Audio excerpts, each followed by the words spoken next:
The vegan diet as a neglected cause of psychosis. A tragic story of a 47-year-old woman with a 5-year history of psychosis treated with antipsychotics, years of hallucinations. Finally, her mother revealed that the patient was following a strict vegan diet for 7 years and was not supplementing with vitamin B12. They started giving her B12 supplements, and eventually her psychiatric symptoms went away. But she spent 5 years of her life in a psychotic haze because she wasn't getting a regular, reliable source of vitamin B12. B12 supplements, or sufficient intake of B12-fortified foods, is mandatory for vegans, and effective, but only if you do it. Like in the largest study of vegans in history, the Adventist II study, the prevalence of low vitamin B12 status was the same between vegans, vegetarians, and meat eaters. Why? Presumably because they were eating fortified foods and supplements. The researchers concluded the encouragement of vitamin B12 supplementation cannot be overemphasized. Vitamins B12 and D are the only two vitamins not made by plants. B12 is made by microbes, and vitamin D is made by animals, such as ourselves, when we walk outside. It's the sunshine vitamin. Some other nutrients are only found concentrated in certain plants, though, and you can become deficient if you don't eat them. For example, this case of a 10-year-old girl with night blindness. She couldn't see well at night. Vitamin A deficiency was the doctor's first thought, but the kid was vegetarian, and so getting whopping doses of beta-carotene in all the vegetables she ate, which your body turns into vitamin A. Almost as an afterthought, as they were leaving the office, the doctor just asked the mother, I assume she's getting plenty of vegetables, right? But no, she does not like vegetables and only eats like, Ritz crackers or something. So with something like vitamin A, it's easy getting enough, eating greens or any of the orange fruits and vegetables like mangoes, sweet potatoes, carrots, or cantaloupe. But you actually have to eat fruits and vegetables. A vegan living off a diet of fast food is at a greater risk for vitamin A deficiency than a meat eater living on fast food, because at least the cow ate some greens and passed it along. Iodine is a similar situation. Cow's milk is a primary source of dietary iodine in the United States, not because cows somehow synthesize iodine or any other element.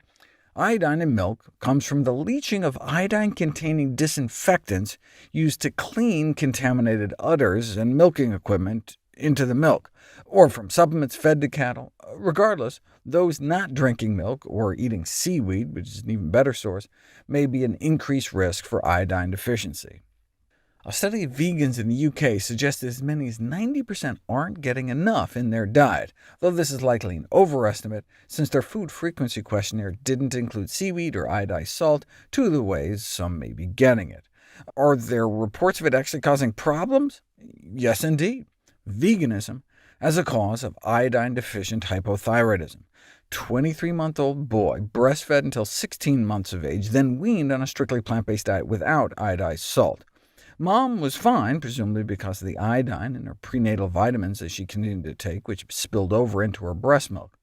The American Thyroid Association is very clear about recommending that pregnant and breastfeeding women take a prenatal with 150 micrograms of iodine a day. Most kids in the U.S. transition from breast milk to cow's milk, but those who don't need to get their iodine from somewhere. Thankfully, after an iodine-containing multivitamin, his deficiency cleared. That's one way, taking supplements like the cows do. But sea vegetables are the healthiest source of iodine. A half teaspoon of mild seaweeds like arame or dulse should get you all the iodine you need for the day. You can just have a shaker of dulse flakes at the kitchen table, or 2 nori sheets of seaweed. That's my favorite method, because you can just eat them like a snack. In fact, probably the healthiest snack, since you're snacking on dark green leafy vegetables. There was also a recent report of severe iron deficiency anemia attributed to a plant-based diet in menorrhagia, which means excess blood loss during menstruation. A 21-year-old woman presented with reduced vision in one of her eyes because a vein clotted off, which can happen when you get really anemic. Thankfully, her vision resolved after taking iron supplements. Now, according to the American Dietetic Association, the incidence of iron deficiency anemia among vegetarians is no worse than that of non-vegetarians, so it may have just been her excess monthly blood loss. But a more recent review questioned the official position that iron deficiency anemia appears no more prevalent among vegetarian women than among non-vegetarian women. The updated review claimed to find 4 studies where this wasn't the case, where vegetarians had significantly higher rates. Yet, here's the 4 studies. And as always, I'll put links to them in the Sources Cited section beneath this video on nutritionfacts.org, so you can read them yourself, like I do for every study I cite in my videos. And not a single one backed up that statement.